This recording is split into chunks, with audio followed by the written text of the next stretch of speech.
So if you're looking more on that North Burnaby east side, as I said, you're going to be looking more so close to that Coquitlam and Port Moody border. So because of that, you're obviously further east, you get a little bit more bang for your buck and the prices may be a little bit more affordable.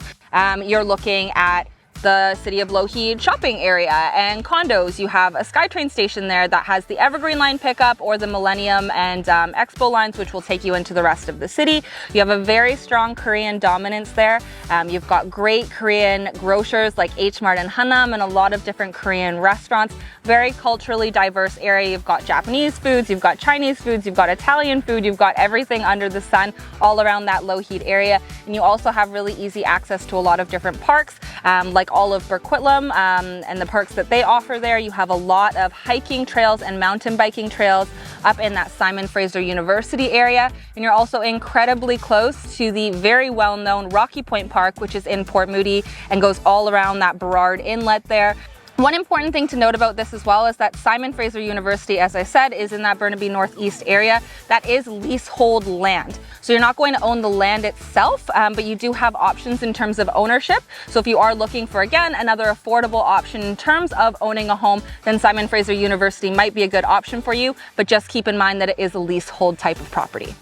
So finishing off North Burnaby in terms of my definition, on the western side, you have more of like the Capitol Hill area, the very popular Heights. You've got Vancouver Heights and Willingdon Heights.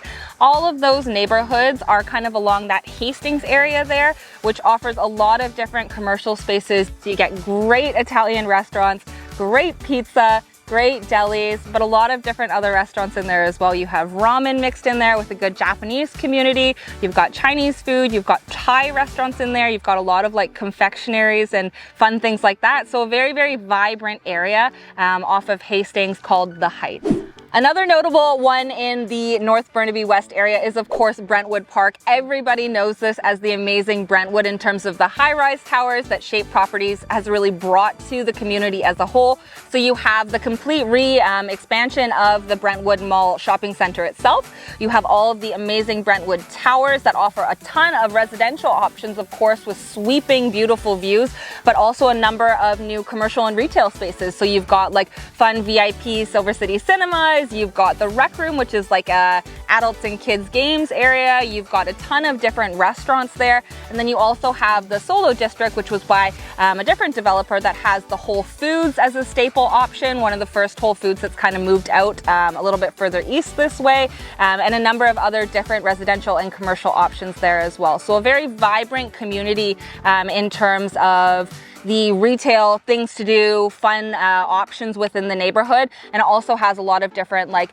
bikeways, like walkways, things that they're adding to the community as a whole. But Brentwood is also very well known for the detached homes options as well. So you've got beautiful lots, beautiful homes within that neighborhood there. And so whether you're looking for that kind of high-rise condo option, also some low-rise wood frame condo options, or a detached home option, Brentwood Park is definitely an amazing area to check out.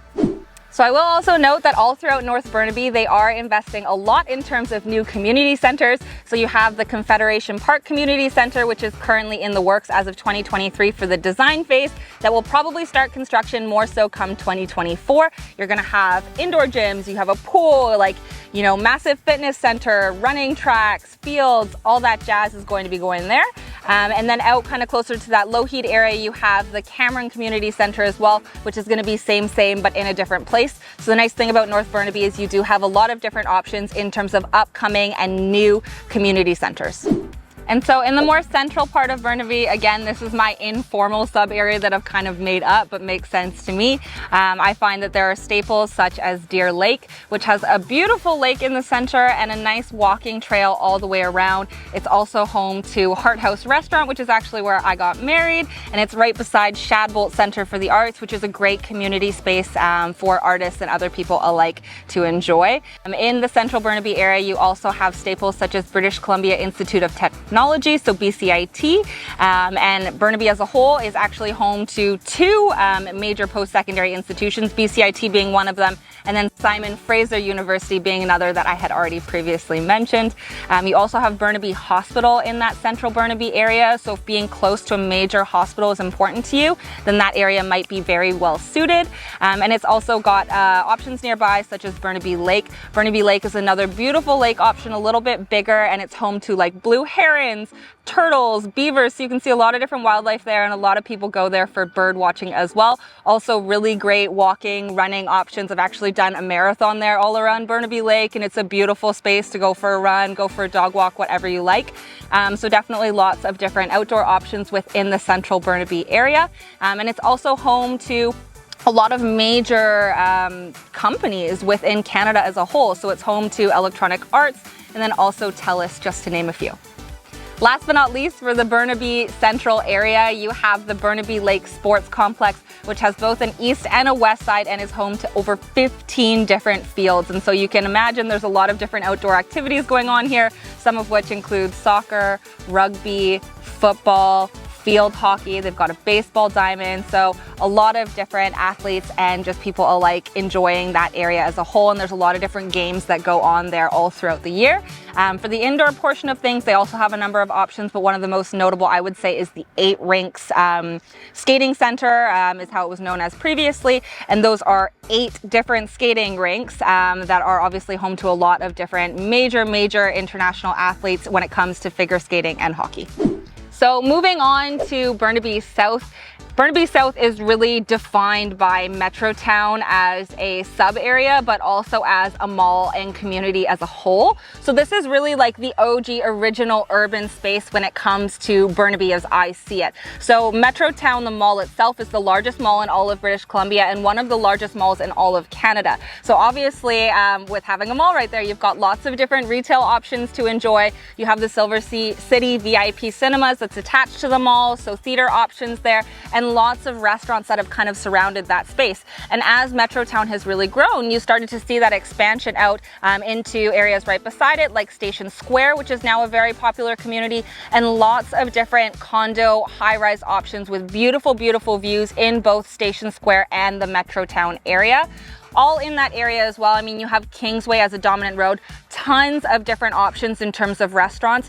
The area, I would say, is primarily Chinese or Asian dominant. When you're looking at Burnaby as a whole, actually over 50% of the population does not have English or French, so our 2 primary languages, as their first language. So you can see that it's a very diverse community, and Metrotown is specifically a very diverse community, and you see that in their food. So you get excellent Chinese food, lots of dim sum options, lots of Japanese options, lots of Thai options, Indian food options, like honestly everything. And then you have other staples such as Earl's and Cactus, or like JJ Beans, Starbucks, all that are sprinkled throughout the sub area as well. In terms of outdoor spaces or community centers, Central Park is an absolute staple within the community. You've got a beautiful park area. You have an awesome pitch and putt. It's actually one of my favorite pitch and putts in all of the Greater Vancouver area if you do like golf. Really nice distances, lots of variety, and I believe it's an 18 hole, which is hard to find for a pitch and putt, but also lots of different walking areas, nice little pond and lake options as well. Definitely a great area to check out. You also have Riverway Golf Course and Driving Range, as well as the Bonser Community and Recreation Center, which is home to gym, pool, basketball courts, skate park, lots of different options to enjoy within that community center as well. So if you're interested in South Burnaby, but maybe looking to be a little bit outside of the hustle and bustle of that core Metrotown, Station Square, Crystal Mall area, then what you can do is actually look into other popular spots in South Burnaby, such as South Slope and then the Big Bend. So that's more on that southern, like Marine Way area, and then you're going to be getting a little bit more treed options. You're going to have a really nice condo community in South Slope, lots of different detached options all around that Big Bend area, but again, not directly in that hustle and bustle, and then also gets a lot of the benefits of being off of Marine Way. You have really easy access into a lot of different areas such as Richmond or New Westminster, and there are a lot of different commercial, retail, industrial options off of Marine Way as well. So last but not least is the Burnaby East area, and right on the border of that Burnaby South, Burnaby East area is actually a sub area called HighGate, which is another popular option if you're looking to be a little bit out of that hustle and bustle of Metrotown. And HighGate is the home to also HighGate Shopping Village area, which has the Save On Foods as a staple. It's also got lots of different retail and commercial options there, and a number of different residential options, both high-rise and then also mixed as well. You have Edmonds, which is also right beside it and really makes up the bulk of that East Burnaby area. It's got the Edmonds Community Center there, which is a beautiful facility that has swimming options, skating options, gym, you know, lots of different fitness facility options. So definitely a great community center to check out. And then Edmonds as well has a lot of different mixed residential options as well as the commercial spaces. In that area, you are also home to the Nikkei Cultural Center, which is a Japanese cultural center, a great hub for anybody that's looking to learn Japanese or is Japanese and wants to connect with their community. And you also have a number of different options in terms of outdoor parks and outdoor spaces within the Burnaby East area, most notable being Byrne Creek Ravine Park. Taylor Park are both options to check out, and Taylor Park also has an off-leash dog park if that's important to you.